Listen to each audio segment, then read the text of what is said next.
할렐루야. 헬스바 선택교 사람들 저녁 금요 철야 예배 사람들 환영합니다. 우리 시간 기도로 찬양을 시작하도록 하겠습니다. 하나님 아버지, 오늘 우리에게 복된 금요 철야 예배를 주신 거 감사합니다. 우리가 이 시간 찬양하고 말씀 듣고 우리가 금요 철야에서 기도는 빠질 수 없듯이 하나님께서 기도에 우리 기도 제목을 다 응답해 주시기 바랍니다. 그래서 오늘 놀라운 성령의 임하심을 받는 우리 모든 성도 가족들이 되기를 원합니다. 예수님의 이름으로 기도했습니다. 아멘. 자, 우리 시간 첫 번째 찬양으로 광대하신 주 찬양하도록 하겠습니다.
나의 사랑하는 책 찬양하도록 하겠습니다.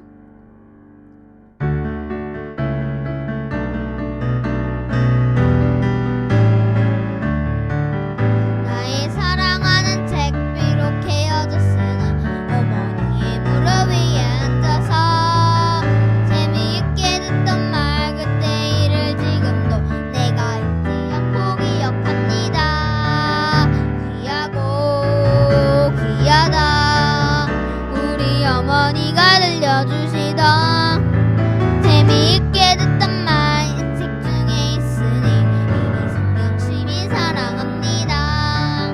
옛날 용맹스럽던 다니엘의 경험과 유대 임금 다윗 왕의 역사와 주의 선지 엘리야 바람 타고 하늘에 올라가던 일을 기억합니다. 귀하고 귀하다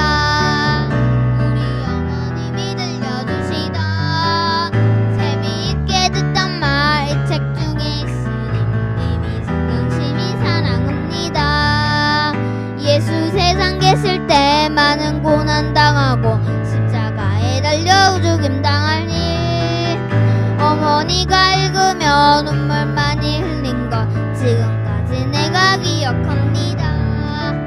귀하고 귀하다 우리 어머니가 들려주시던 재미있게 듣던 말 이 책 중에 있으니 이미 성경심이 사랑합니다. 나의 눈이 환하오 어머니의 말씀 기억하면서 나도 시시때때로 성경 말씀 읽으며 주의 뜻을 따라 살아갑니다. 귀하고 귀하다 예는 주시다 재미있게 듣던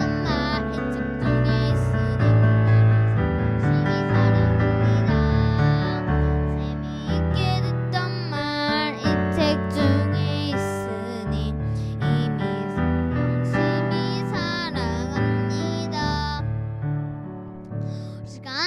세 번째 찬양으로 예수로 나의 구주 삼고 찬양하도록 하겠습니다.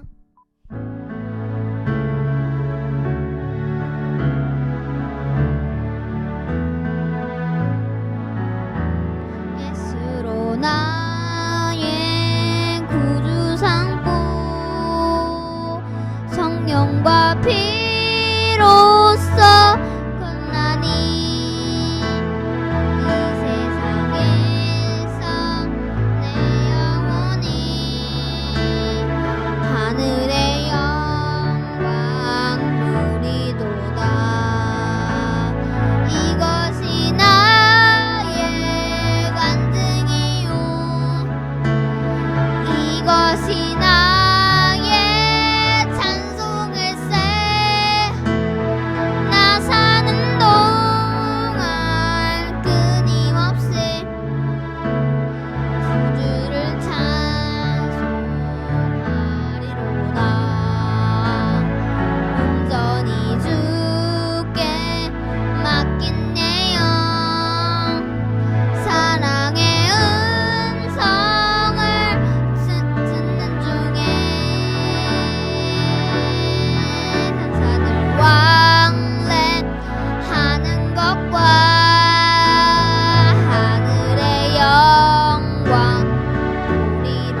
주를 찬송하리로다.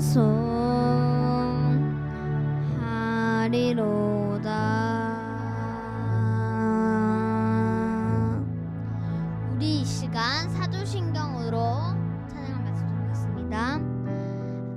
전능하사 천지를 만드신 하나님 아버지를 내가 합사하며 그의 아들 주 예수 그리스도 믿사오니 이는 성으로 잉태하사 동성을 마련하시고 십자가 못 박혀 주시고 장다한 지 삶의 죽은 자 가운데서 다시 하시며 하늘을 오르사 전능하신 한편 앉아 계시가 저로서 선지와 준자를 심판하시리라. 성령을 믿사하며 거룩한 공의와 성도스러움과 죄를 사해 준 것과 몸에 다시 사는 것과 영원히 사는 것을 믿사옵나이다. 아멘.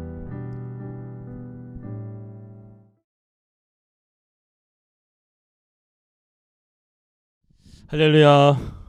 예, 오늘 우리 베들장막 금요 철야 예배 함께 예배하는 모든 분들을 주님의 축복과 환영합니다. 인터넷 상황이 원활하지가 않아서 저희가 지금 녹화로 지금 철야 예배 동시간대로 드리고 있는데요. 아마도 이것은 금요 철야는 저희가 편집을 해서 오늘 저녁 안으로 좀 느리지만 저희가 최대한 좀 올리는 쪽으로 잡고 예배를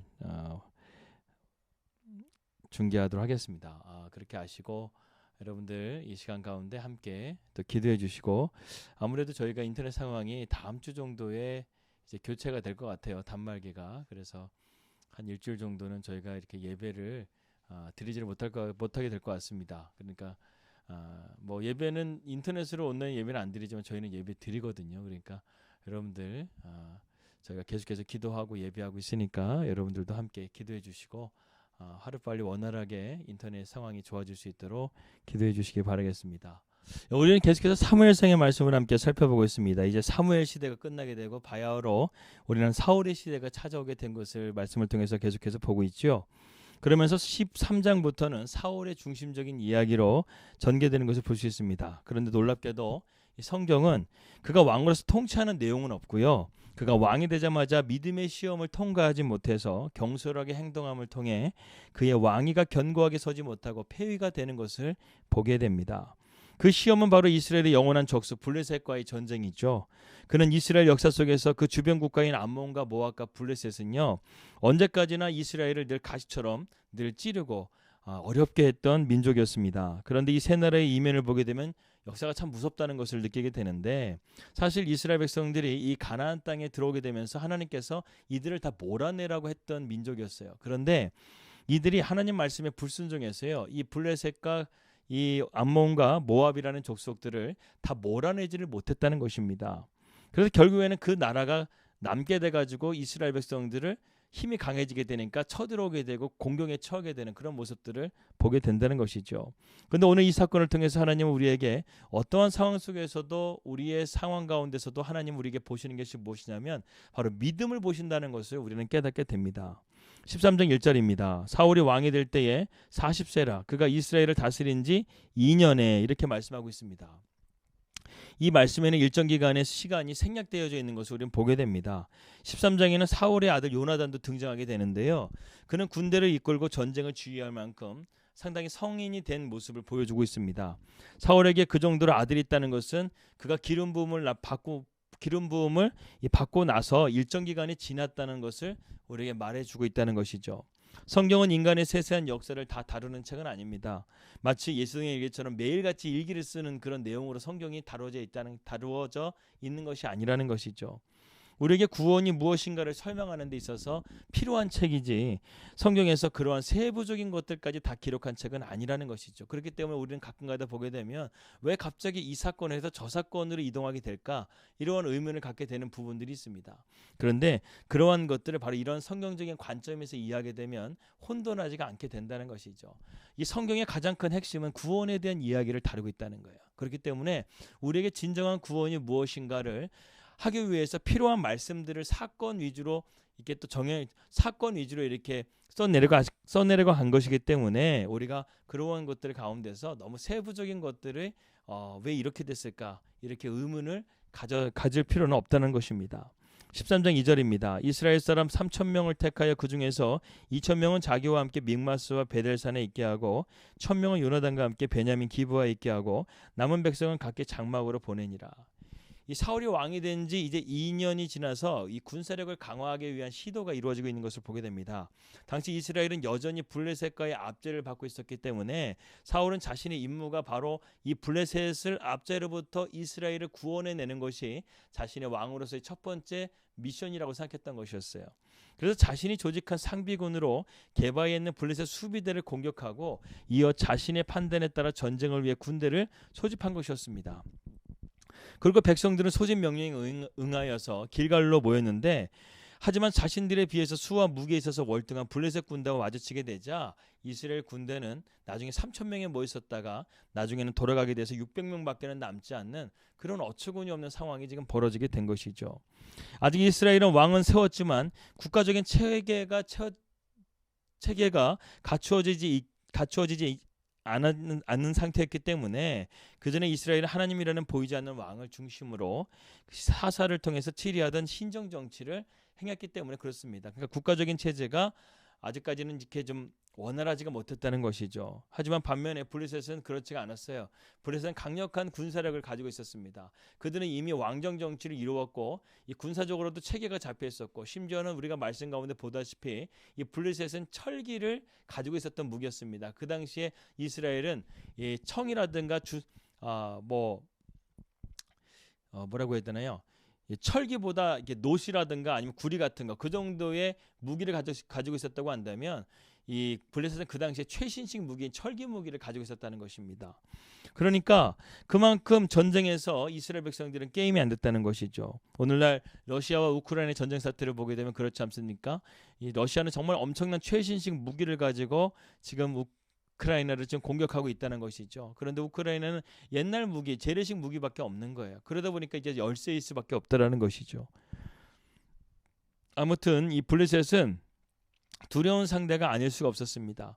이렇게 서로 대치하고 있는 상황 가운데서 사울의 아들 요나단이 기지를 발휘하는 가운데 게바에서 기습작전을 벌입니다. 그러자 주사위는 이미 던져졌고 이스라엘 백성들은 전쟁을 해야 될까 말아야 될까 이런 기로에서 전쟁을 하기로 결정을 했다는 것이죠. 만약에 군사적인 전문가가 이러한 상황 가운데서 이런 상황이었다가 한다면 이렇게 말했을 것입니다. 이것은 굉장히 무모한 전쟁입니다. 블레셋의 전투력에 비하면 이스라엘은 그야말로 오합지졸에 불과하기 때문에 그렇습니다.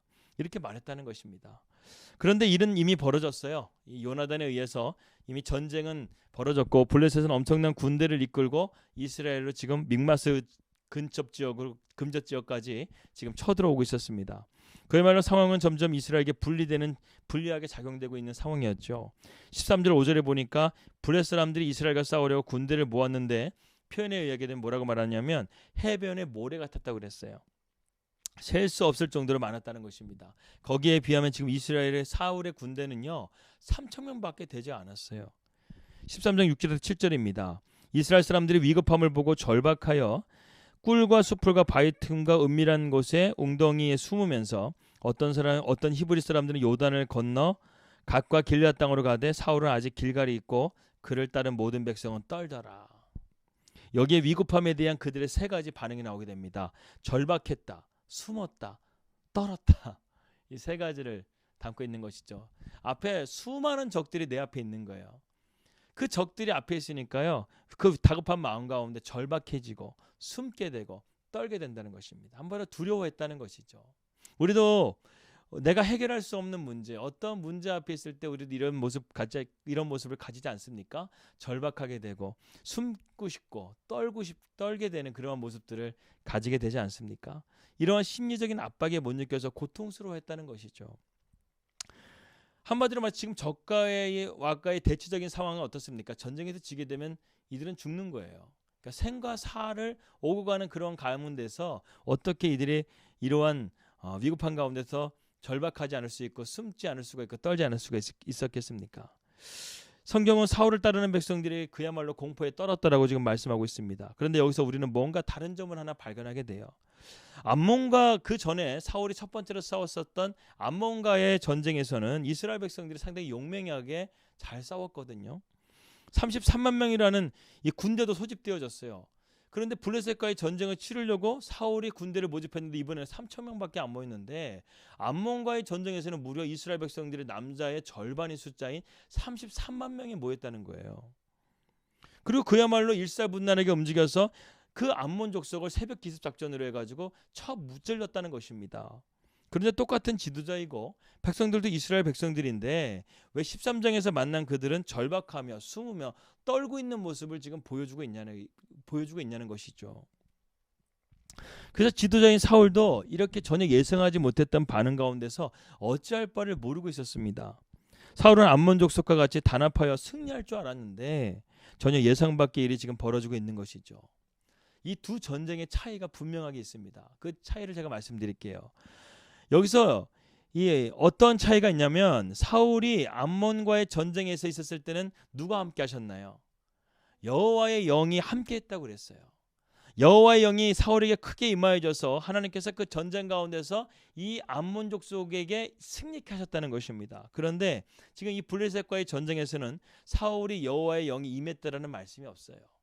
여호와의 영이 그들과 함께 했다는 말씀도 없고 이 전쟁에 나가라 내가 너희에게 전쟁을 이기게 할 것이다. 너희 손에 붙였다. 보통 우리가 이 전쟁을 나갈 때 하나님께서 말씀하시는 말씀이잖아요. 내가 너희와 함께 하겠다. 내가 이 전쟁을 너희 손에 붙이겠다. 이런 말씀들을 듣고 나가잖아요.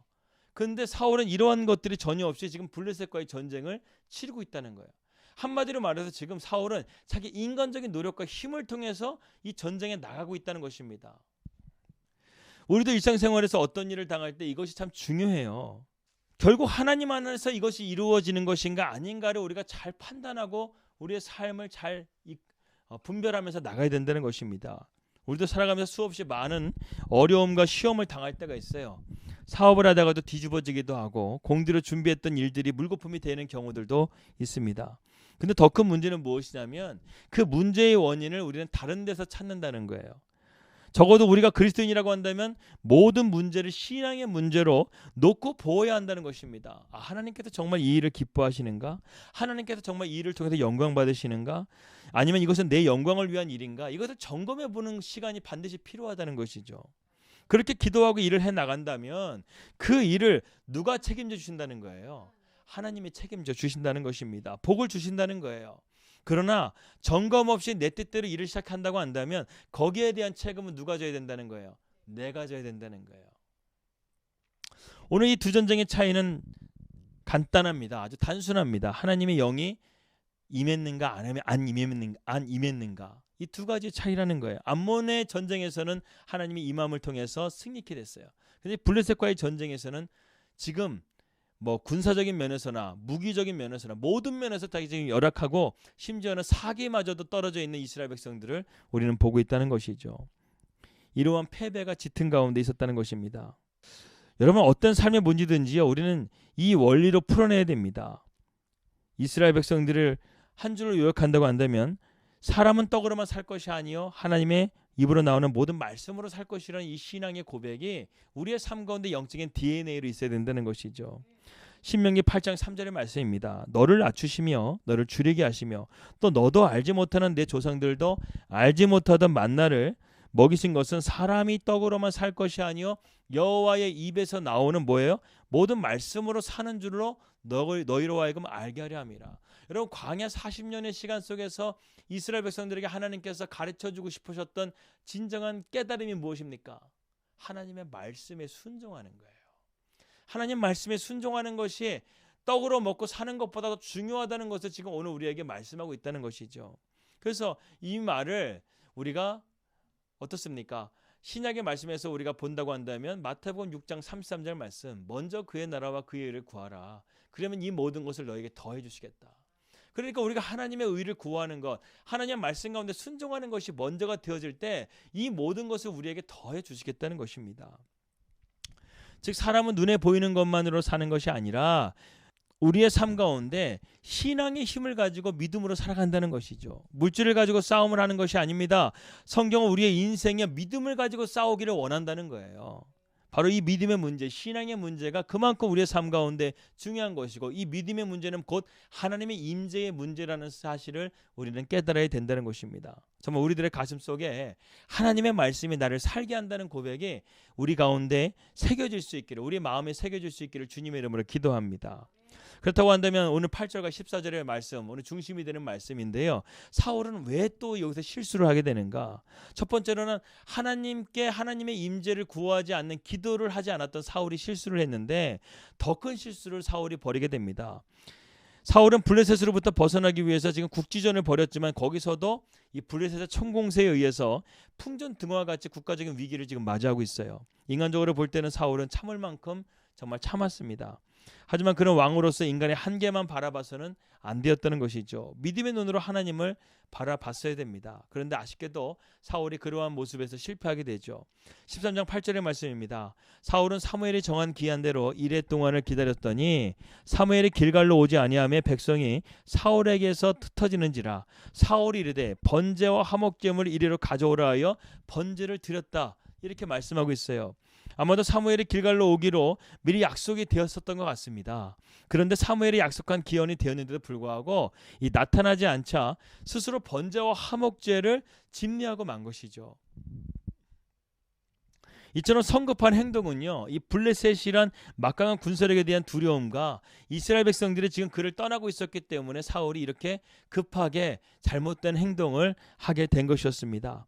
이 사울이 이렇게 잘못된 행동을 하게 된 이유에는 세 가지가 있어요. 첫 번째는 사울이 사무엘이 오겠다는 그 날짜에 시간이 되어도 사무엘이 오지 않았기 때문에 지금 사울은 마음이 급해졌다는 것입니다. 그리고 두 번째 문제는 이제 군대도 몇 명 남지 않았다는 거예요. 3,000명 중에서 600명밖에 남지가 않았다는 것이죠. 백성들이 두려워서 이제 사울을 한 사람 한 사람씩 다 떠났다는 것입니다.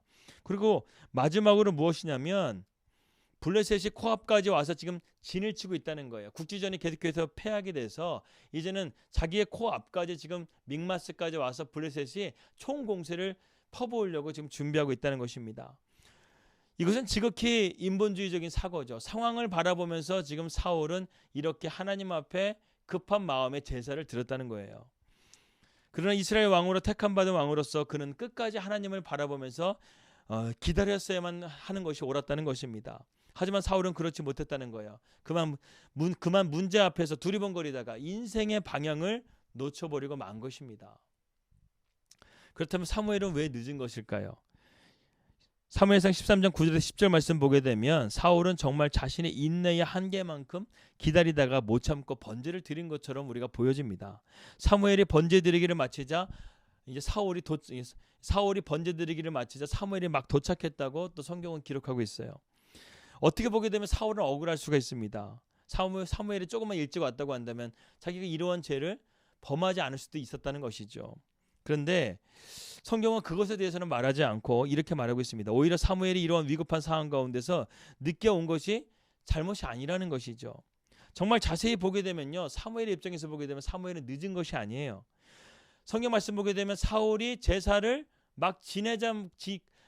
끝내자마자 사무엘이 왔다고 했습니다. 그러니까 제사를 지내는 그 정한 시간대에서 조금 늦은 것뿐이었어요.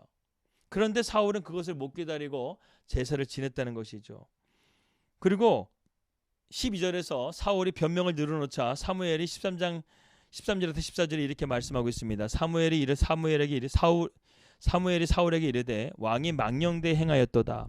왕이 하는 여호와께서 왕에게 내리신 명령을 지키지 아니하였도다. 그리하였다면 여호와께서 왕의 나라를 영원히 세우셨을 것이거늘 지금은 왕의 나라가 길지 못할 것이라. 여호와께서 왕에게 명령하신 바를 왕이 지키지 아니하였으므로 여호와께서 그의 마음에 맞는 사람을 구하여 여호와께서 그를 그의 백성의 지도자로 삼으셨느니라 하고. 물론 사울이 제사를 드리는 것이 과연 이렇게까지 사무엘이 분노하고 저주까지 들어야만 하는가, 그런 생각을 우리는 할 수 있습니다. 하지만 근본적인 문제는요, 제사 그 자체가 아니었다는 거예요. 중요한 것은 사울의 마음이 어디에 있었는가가 중요하다는 거예요. 사울은 하나님의 말씀보다 이러한 인간적인 상황 가운데서 더 많은 영향을 받은 것으로 보여집니다. 그래요. 군사들은 자기를 떠나고 있고 또 상황은 어려워져 있고 블레셋 군대는 지금 총공세를 붙이면서 자기 앞에 근접해 있는 상황 가운데서 백성들은 떨고 있는 상황 가운데서 이 사울이 할 수 있는 것은 아무것도 없다고 생각했던 것이죠. 그러나 그럴 때일수록 사울은 하나님을 의지하고 기도하면서 주님 앞에 나아가야 되지 않았을까 하는 생각이 듭니다. 놀랍게도요, 사무엘이 오기까지 사울은 두려워 떨며 근심하며 걱정하며 이러한 현상들을 바라보고 있었지 하나님 앞에 기도했다는 단 한마디도 나오지가 않아요. 사울은 근본적인 문제는 바로 하나님에 대한 불신에 있었다는 것입니다. 그래서 지난번 말씀드렸다시피 사울은 그의 첫 번째 전쟁이었던 암몬과의 전쟁에서만 온전한 믿음을 보였지 다른 전쟁에서는 자기의 영광을 돌리거나 아니면 이렇게 잘못된 행위를 하는 것으로 그 하나님께 영광을 온전하게 돌리지 못하는 것을 보게 된다는 것이죠. 그러니까 하나님과 함께 하나님을 위해서 무엇을 했다는 얘기가 이 암몬 족속과의 전쟁 이후로는 없다는 것입니다. 심지어 제사를 드리는 이유도 흩어지는 군사들을 다시 모으려고 했던 어떤 인간적인 행위였다는 거예요. 하나님 앞에 전심으로 예배를 드린 것도 아니었어요. 화목제를 드린 것도 아니었어요. 번제를 드린 것도 아니었어요. 백성들이 떠나니까, 백성들의 마음이 두렵고 떨리고 있으니까 백성들의 마음을 안심시키려고 드린 제사였다는 거예요. 이 사실을 다 알고 있었던 사무엘은 변명까지 하고 있는 이 왕의 모습 가운데 실망하면서 분노했다는 것입니다. 그러나 그 결과는 어땠습니까? 비참했다는 것이죠. 사울은 하나님께 버림을 받았어요. 이스라엘 백성들에게도 버림을 받고 민심을 수습하고 사기를 북돋기 위해 드린 제사는 또한 사무엘에게 혼쭐을 나고, 그리고 제사를 드렸음에도 불구하고 이스라엘 백성들은 사울을 떠나서 군사들은 600명밖에 남지 않는 그야말로 아무것도 유익이 없는 그러한 행위와 모습이었다는 것입니다. 13장 15절입니다. 사무엘이 길갈로 떠나 베냐민 기브아로 올라가니라. 사울이 자기와 함께한 백성의 수를 세어보니 600명 가량이라. 3,000명 중에서요, 사울이 그렇게 제사까지 지냈는데도 불구하고 600명밖에 남지 않았어요. 전략도 똑같아요. 암몬 족속의 전략에서 발전이 없어요. 또 세 개 부대로 나누어서 쳐들어가는 것이었습니다. 무기도 형편없었고 사울과 요나단을 제외하고는 이스라엘에 칼을 든 자도 없었다는 거예요. 그 말 그대로 오합지졸이었다는 것을 보여주고 있죠. 여전히 총체적인 난국입니다. 사울이 제사를 드려도 나아진 것은 없었고 상황은 더 나빠졌다는 거예요. 문제는 전혀 해결되지 않았습니다. 여러분, 우리의 삶도 마찬가지예요. 우리가 상황을 바라보고 하나님을 온전하게 신뢰하지 못한다고 한다면 그것은 아무리 우리가 하나님을 의지한다고 말하지만 믿음이 없는 그런 행위들은요, 결국에는 그것이 아무런 우리에게 유익이 되지 못한다는 것입니다. 만약에 사울이 처음부터 하나님을 의지했다고 한다면, 최소한 사무엘이라고 끝까지 기다렸다고, 사무엘을 끝까지 기다리고 제사라도 제대로 드렸다고 한다면 아마도 이 전쟁의 양상은 분명하게 바뀌었을 거예요. 그렇지만 물론 역사에는 만약이라는 것이 없어요. 하지만 지금처럼 하나님과 사람 모두에게 버림받는 사울의 이런 비참한 결과는 얻지 않았을 것입니다. 참으로 안타까운 마음이 들어요. 저는요, 개인적으로 사울이 너무 성경에서 가장 불쌍한 사람이라는 생각이 들어요. 하나님께 택함을 받았지만 버림받게 되고 나중에 그 죽음까지도 비참하게 죽게 되고, 자기의 자녀들도, 요나단이라는 사람이 얼마나 멋있습니까? 다윗의 친구인데 저 왕의 제목이었어요. 근데 그 아버지의 실수로 말미암아 요나단도 왕이 되지 못하고 죽게 되는 비운의 운명을 맞게 되죠. 여러분, 이처럼 우리가 믿음의 눈을 갖는 것이 참 중요하다는 거예요. 신약성경에 보게 되면 제자들과 예수님이 배를 타고 가시다가 큰 풍랑을 만나게 되는 장면이 나와요. 막 바다가 막 이렇게 난리가 뒤집어집니다. 뭐 여기 뉴질랜드도 지금 폭풍이 막 계속 오는 듯이 막 거의 10분마다 한 번씩 비가 떨어져요. 10분 갑자기 파란 하늘이 됐다가 10분 또 지나니까 비가 오고. 그래서 오늘 제가 운동을 2번이나 나갔는데 2번 다 비 오는 것 때문에 두 번이나 집으로 다시 들어오게 됐어요. 비가 내렸다 그러면 거의 억수같이 비가 내리기 때문에. 그런데요, 이 바다 가운데서 폭풍을 만나게 되면 얼마나 무섭습니까? 얼마나 두렵습니까? 그런데도 이 배에 탔던 사람들 중에 4명, 베드로와 안드레, 세베대, 야고보, 요한, 이 4명이 뱃사람이잖아요. 이 바다에서 잔뼈가 굵은 사람이잖아요. 그러니까 예수님을 배에 탔음에도 불구하고 예수님을 찾지 않고 그들의 힘으로 이 풍랑을 이겨내 보려고 애를 씁니다. 그런데 풍랑은 더욱더 거칠어지죠. 문제는 더 어려워집니다. 더 절망의 나락으로 빠져들게 됐어요. 그제서야 제자들은 주님을 찾기 시작해요. 주님을 발견하기 시작해요. 주님을 깨웁니다. 주님은 주무셨을까요? 정말? 이 상황에서 정말 주무시고 계셨을까요? 제가 생각할 때는요, 주님 안 주무시고 계셨을 것 같아요. 제자들이 어떻게 하나 지금 다 보고 계셨을 것 같아요. 그들이 처음부터 주님을 찾고 의지했다라고 한다면 아마도 이렇게까지 고생하지 않고 이 문제를 쉽게 넘어갈 수 있었을 텐데, 주님을 신뢰했다고 한다면 이 문제가 그렇게 어렵게 풀리지 않았었을 텐데, 하지만 그들은 자신 안에 함께 계신 예수님을 발견하지를 못했다는 거예요. 주님의 능력과 주님의 권능을 그들은 알지 못했다는 거예요. 이 바다에서만큼은 이 베드로, 내가 더 주님보다 잘하지, 이렇게 생각하고 있었다는 거예요. 자신의 경험과 능력을 더 믿었다는 것입니다. 환경의 영향에 미쳐가 환경에 두려워가지고요, 주님을 발견하지를 못하는 거예요. 이 문제만큼은 내가 더 잘해, 주님의 도움은 필요 없어, 이렇게 또 교만한 마음이 우리로 하여금 주님을 찾지 못하게 한다는 것입니다. 우리에게는 여러분 이러한 모습이 없습니까? 우리는 그러한 연약한 믿음의 사람이 되어서는 안 되겠습니다. 주님을 깨우십시오. 주님을 찾으십시오. 주님을 신뢰하십시오. 그것이 오늘 우리가 찾아야 될 답인 것입니다. 기도가 답이 되어야 한다는 것이죠. 이것이 바로 우리 금요 철야 기도의 핵심이요 뿌리입니다. 정말 저와 여러분들은요, 하나님을 신뢰하고 순종하는 삶이 되시기를 주님의 이름으로 축원합니다. 급한 상황일수록, 어쩔 수 없는 상황이라 할지라도 하나님을 의지하고 따르는 자가 되시기를 주님의 이름으로 축원합니다. 끝까지 하나님을 붙들고 하나님께 우리의 믿음을 인정받는 사람이 되시기를 축원합니다. 중요한 것은 상황이 아니에요. 환경이 아니에요. 그 어떤 상황 속에서도 하나님을 신뢰하고 믿음과 하나님을 향한 순종의 믿음으로 나아가야 된다는 것이죠. 혹시 우리가 실수한다 할지라도 사울처럼 하나님 앞에 변명하는 인생도 되지 말아야 됩니다. 하나님의 말씀대로 순종하고 하나님을 의지하는 주님의 백성이 되기를 주님의 이름으로 기도합니다. 그러면 하나님께서 우리의 문제를 해결해 주시는 거예요. 바로 코앞까지 쳐들어온 블레셋 대군을 물리쳐 주실 것입니다. 내 나름의 방식이 아니라 오직 하나님을 의지하는 이 방법을 통해서 우리가 아무리 이길 수 없는 적이라 할지라도 하나님께서는 승리케 해 주신다는 것입니다. 그래서 이 전쟁의 끝이 어떻게 나는지 아십니까?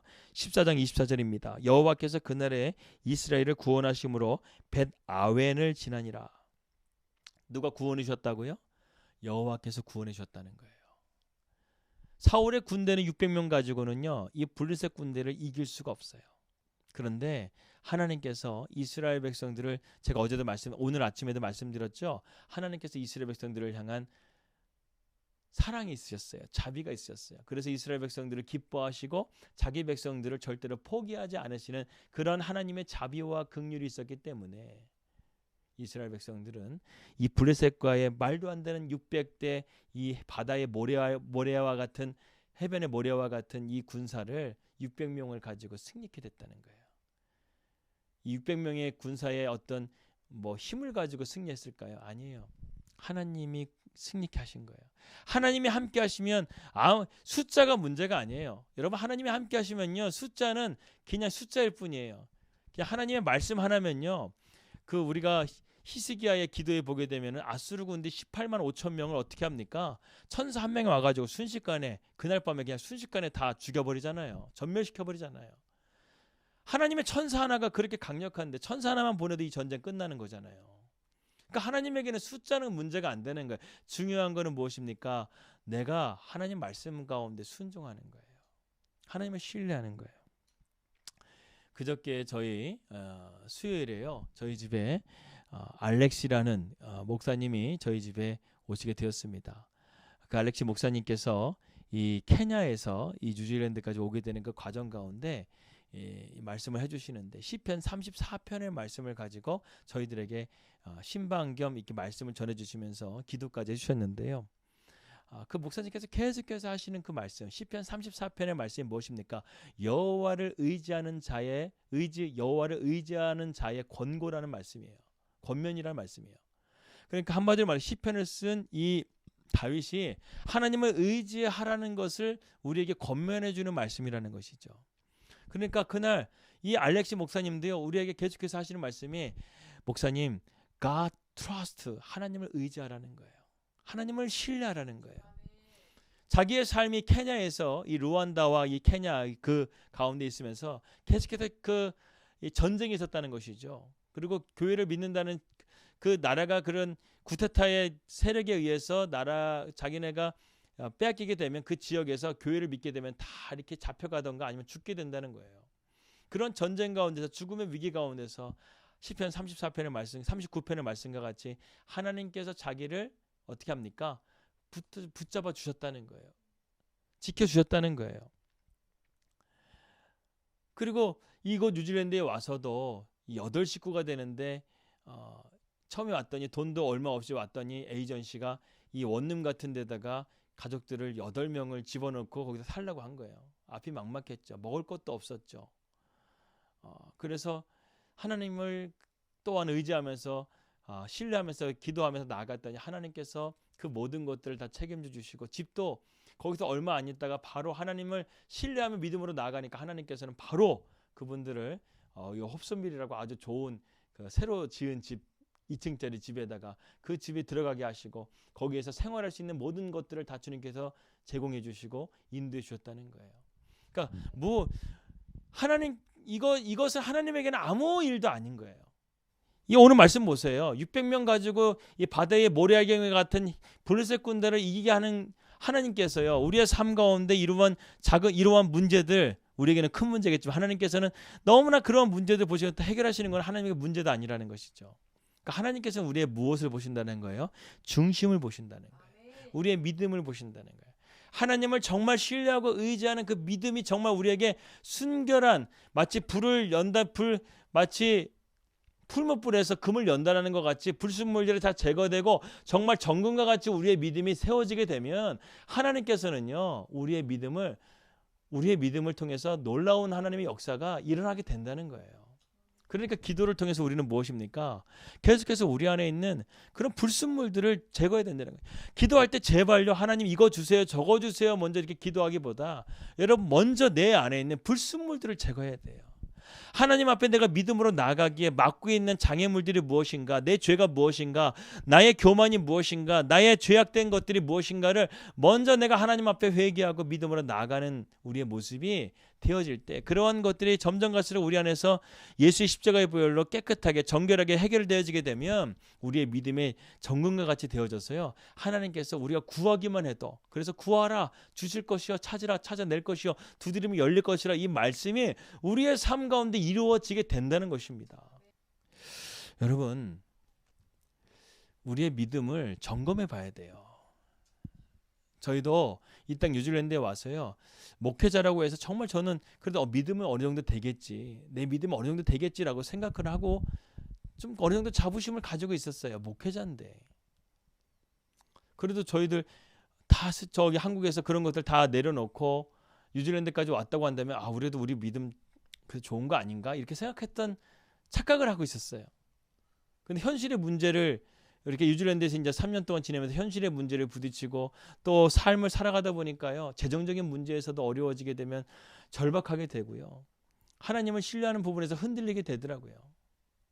또 윤솔이 학교에서 저 친구들과 이렇게 좀 관계가 좀 이렇게 좀 또 이렇게 상황이 좀 안 좋아지게 되면은 또 그 문제 가지고 하나님을 놓고 신뢰해야 되는데 그거 놓고도 또 흔들리기 시작하는 거예요. 자녀 때문에 자녀의 문제로 흔들리고 재정의 문제로 흔들리고 또 뭐 사역에 대한 문제로 흔들리고 그냥 흔들리는 것밖에 없는 거예요. 그러니까 가만히 보니까 이 문제의 키를 누가 지고 있었나? 내가 지고 있었어요. 그동안.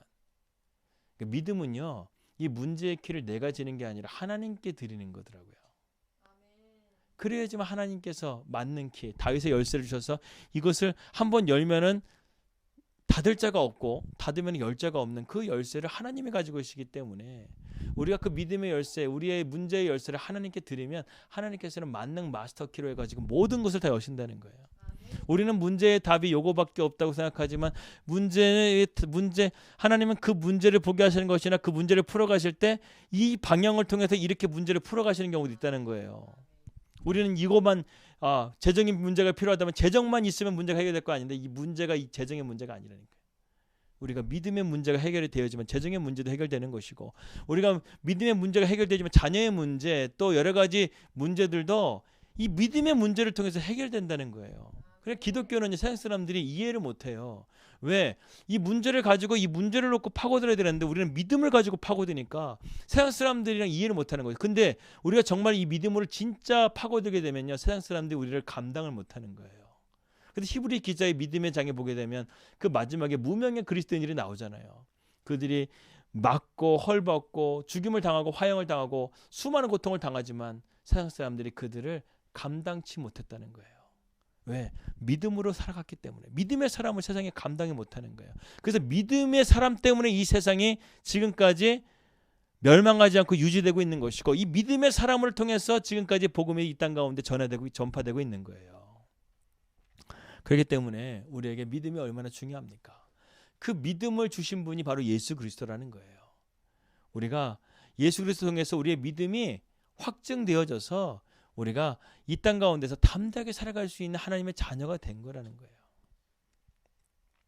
우리의 영성의 뿌리가 이런 믿음의 뿌리가 되어져서 정말로 어렵고 힘들고 그런 상황 가운데서 더욱더 믿음의 눈으로 주님을 바라보고 교만하지 말고 죄의 길에 서지 말고 온전히 믿음의 길에만 우리가 서 있는 그런 우리 사랑하는 가족들이 되시기를 주님의 이름으로 기도합니다.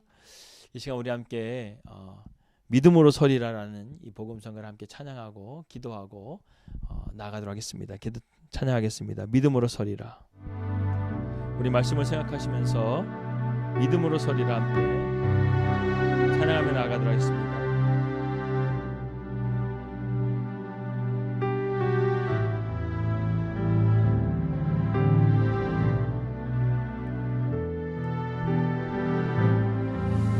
여러분 정말 하나님을 신뢰하며 나갑시다.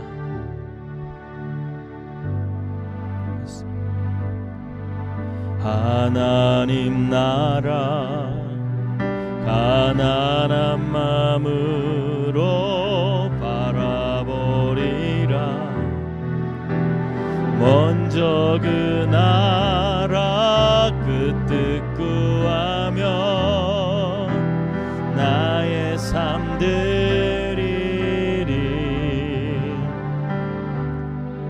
주님이 맡기신 하나님 나라 믿음의 눈으로 바라보리라.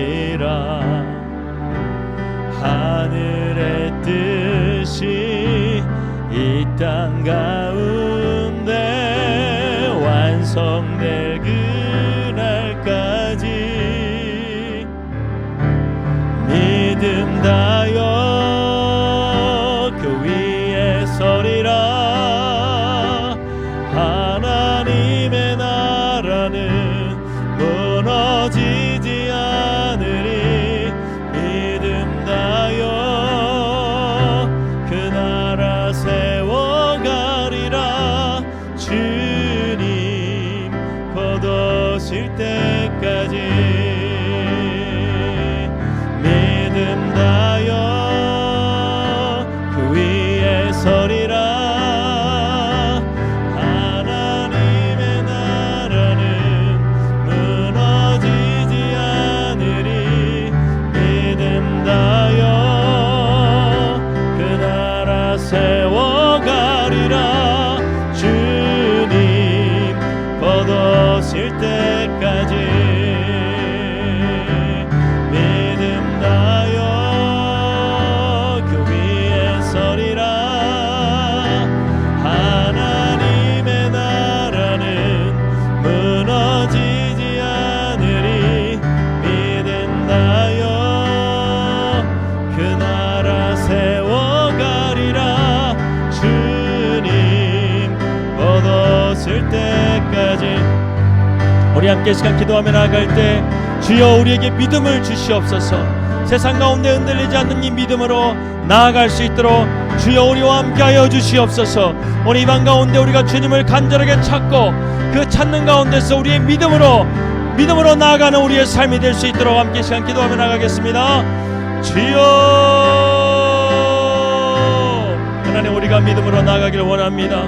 믿음의 삶으로 나아가길 원합니다. 하나님, 우리가 세상 가운데 흔들리는 믿음이 되는 것이 아니라 온전하게 주님을 바라보며 주님의 뜻을 우리가 말씀 가운데 순종하는 믿음으로 나아갈 수 있도록 하나님 역사하여 주시옵소서.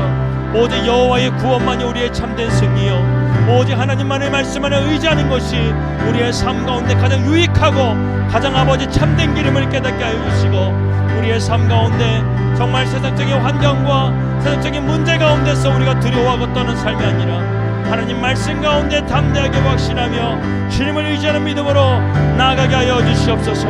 주여, 주님은 우리의 산성이시여, 우리의 능력이시여, 우리의 구원이시여, 우리의 소망이시여, 우리의 구원이심을 우리는 믿습니다.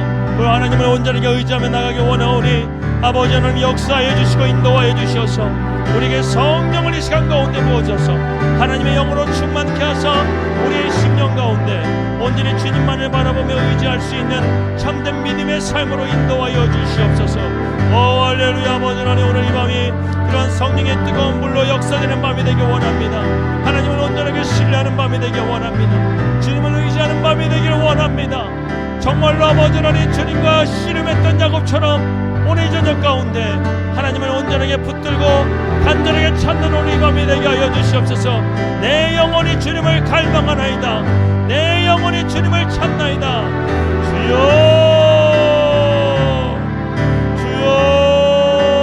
아버지, 주여,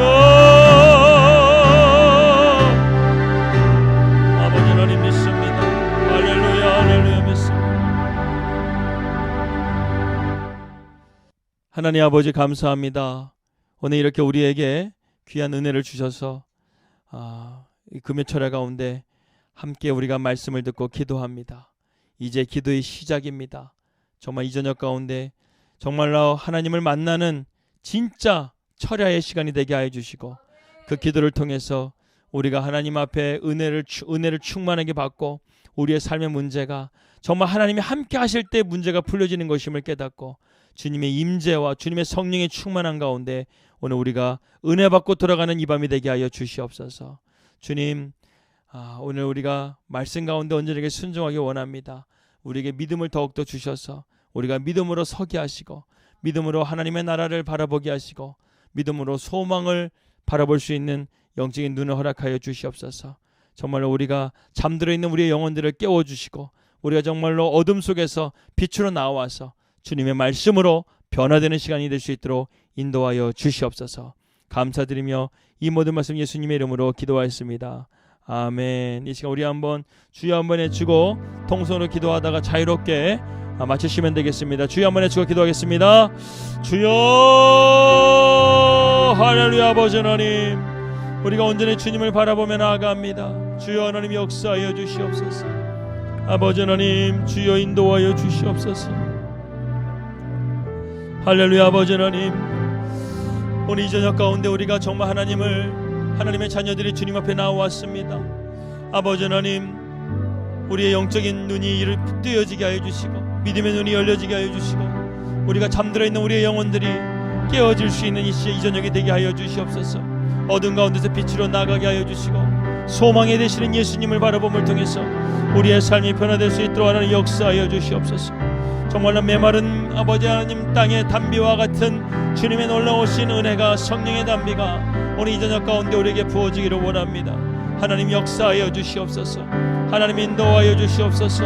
주여 하나님, 주여 하나님, 우리에게 믿음을 더하여 주시고 우리의 믿음이 아버지 하나님 그러한 불순물들과 세상적인 염려와 걱정 가운데 아버지 있다고 한다면 이러한 믿음이 아버지 우리의 연약한 믿음이 변화되기를 원합니다. 새로워지기를 원합니다. 주의 말씀 가운데 나아가기를 원합니다. 하나님 역사하여 주시옵소서. 오 성령이 오늘 이 밤 가운데 그러한 하나님의 놀라우신 변화의 밤이 되게 하시고 그러한 하나님의 놀라우신 역사의 밤이 되게 하여 주시옵소서. 아버지 하나님, 주여 내 영이 살기를 원합니다. 정말로 내 영이 살기를 원합니다. 내 영이 정말 주님 안에서 호흡하기를 원합니다. 주여 나를 살려주시옵소서. 내 영의 아버지 하나님 어둠 가운데 이 상황의 문제 가운데 닫혀져 있는 이 문제 가운데 아버지 하나님 주여 내 영혼이 죽어있는 것이 아니라 절망하는 것이 아니라 낙심하는 것이 아니라 하나님 안에서 내가 살아나게 도와주시옵소서. 하나님 안에서 내가 숨쉬게 하여 주시옵소서. 아버지 하나님 주여 역사하여 주시옵소서. 주여 역사하여 주시옵소서. 육체 가운데 있는 질병의 문제도 주님께서 깨끗하게 치유하여 주시고 더러운 귀신의 역사, 악령의 역사, 더러운 마귀의 역사들이 떠나가게 하여 주시옵소서. 나사렛 예수 이름의 명하노니 더러운 영의 역사들은 떠나갈지어다. 나사렛 예수 이름의 이름으로 명하노니 더러운 귀신의 역사들은 떠나갈지어다.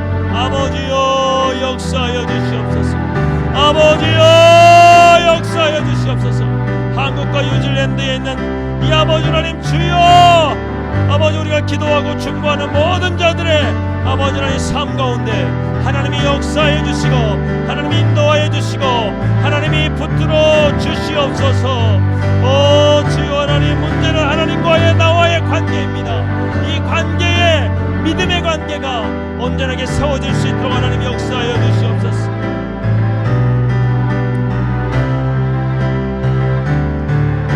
주여 나는 죽고 내 안에 예수로 살게 하소서. 나는 죽고 내 안에 예수로 살게 하소서. 나는 죽고 내 안에 예수로 살지어다. 나는 죽고 내 안에 예수로 살지어다. 할렐루야.